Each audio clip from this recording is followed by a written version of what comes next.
Avant d'arriver en Gambie, nous faisons un arrêt à Toubacouta au Sénégal, village situé au sud du delta du Siné Saloum et regroupant plusieurs îles et îlots dans un labyrinthe de mangroves. Et voilà, on est avec Elage qui vient de faire notre premier autostop au Sénégal. Bon, allez. À Kaolack.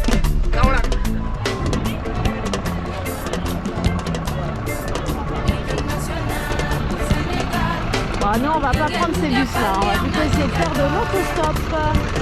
Voilà, bon, ça devrait marcher parce que les gens sont vraiment super sympas. Bonjour!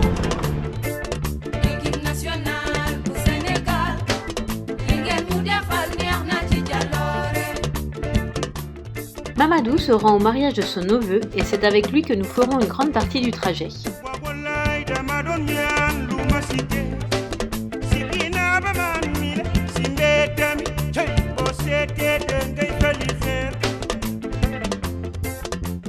Peu de trafic sur cette route, nous ferons donc une première nuit de camping à Sokone.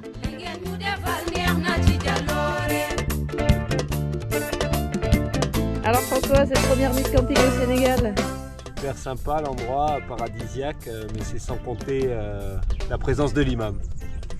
Et son réveil matinal à 5h à peu près quoi. Voilà, mais bon, sinon c'est joli.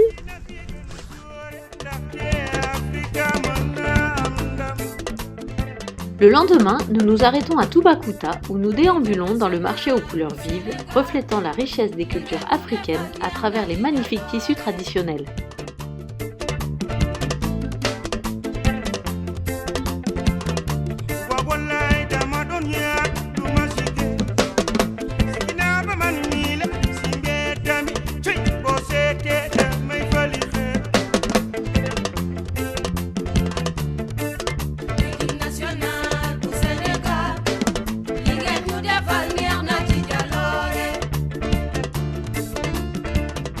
Le soir, nous nous trouvons un joli coin de bivouac sous les anacardiers, arbres à noix de cajou. L'occasion d'apercevoir de splendides oiseaux.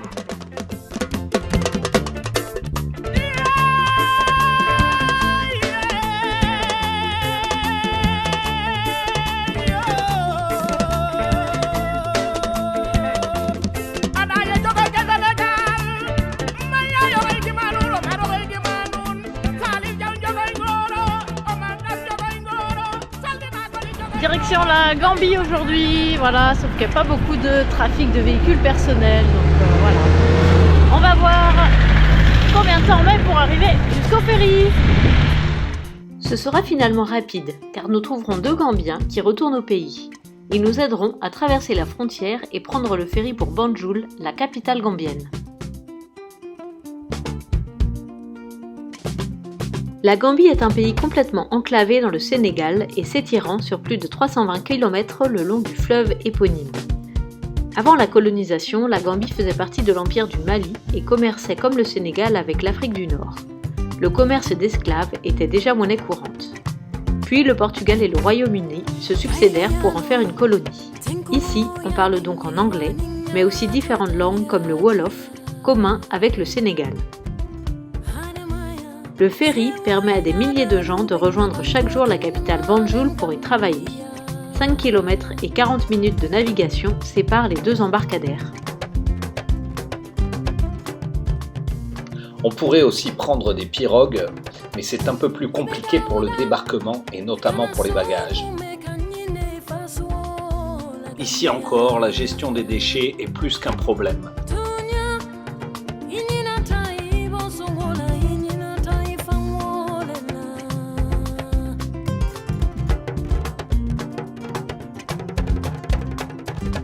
Arrivé, un camion propose de nous embarquer. C'est parti! Et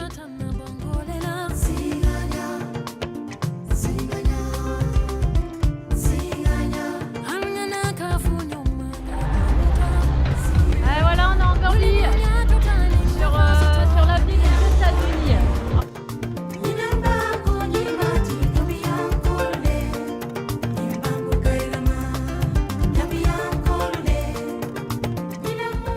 Alassane nous accueille chez lui. Il habite avec sa sœur et ses enfants, dont une terreur haute comme 3 pommes. La maison est donc bien animée. Nous profitons de la proximité de sa maison avec la plage pour aller y camper. En chemin, on découvre la culture animiste encore présente ici.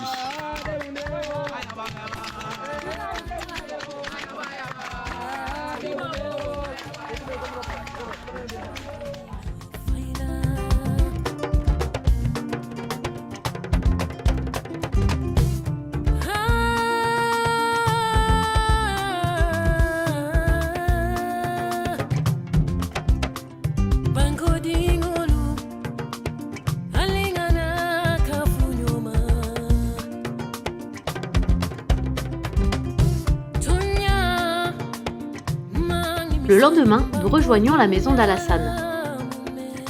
Nous passerons ensuite une super journée avec toute la famille, aidant sa sœur à confectionner un plat typique gambien à base de poisson. Ici, comme dans la majorité des maisons, il n'y a pas d'eau courante ni de cuisine à proprement parler. On cuisine au charbon.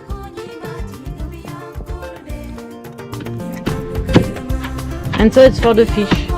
Actually, it's not for the fish. Ah, This is the stew. Okay. We normally call it chew. Okay. Yes. On écrase donc l'oignon et divers ingrédients au pilon pour pouvoir faire la sauce pour le poisson.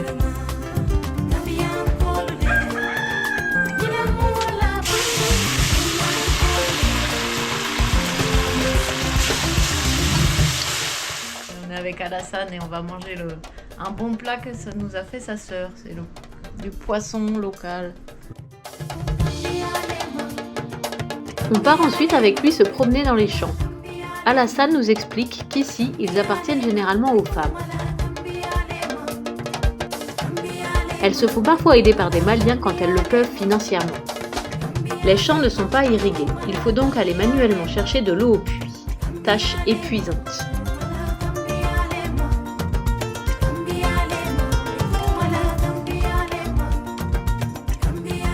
Ces jardins sont encore une fois l'occasion d'observer de magnifiques oiseaux.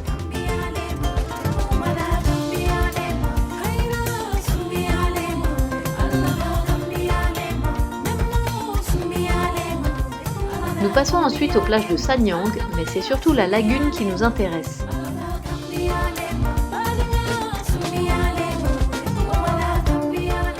Avec Djibril, Djibi de Gambie et Sénégal. Sénégal. C'est Dis-moi, Sénégambien. Sénégambien. Merci.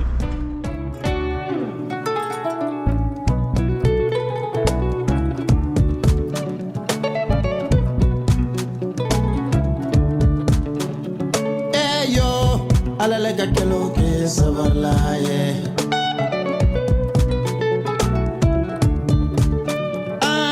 Yo, alalega kelo ke sabarlaye. En cherchant un endroit où camper, nous tombons sur cette lagune complètement inconnue des touristes. Et le seul endroit plat que nous trouvons est cette langue de sable. Après s'être assuré que l'eau n'allait pas monter, nous plantons notre bivouac. Le lendemain, nous nous réveillons au paradis des oiseaux. Le balai qui passe devant nos yeux est enchanteur.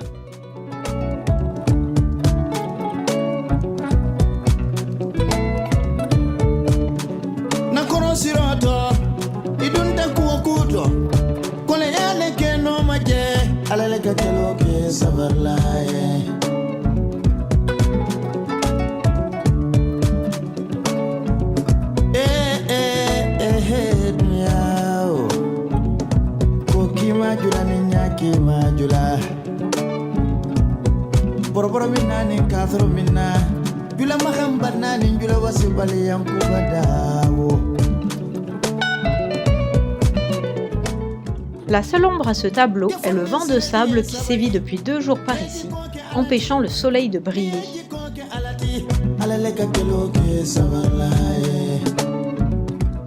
À Sanyang, nous passons un moment avec Amadou et sa famille.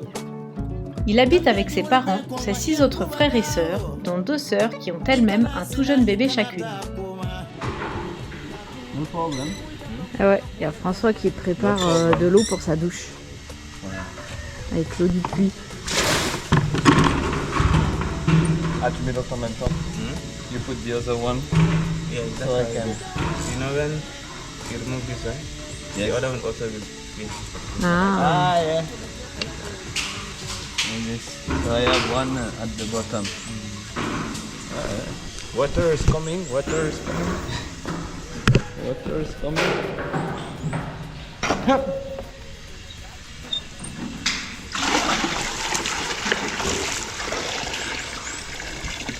La douche est prête. Allez, on va aller prendre la douche.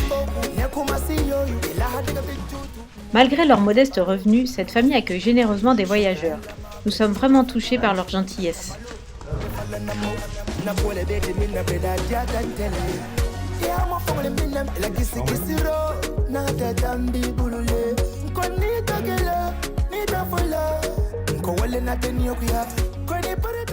Je ne filmerai bien sûr pas François prenant sa douche et j'irai faire quelques provisions bien accompagnées.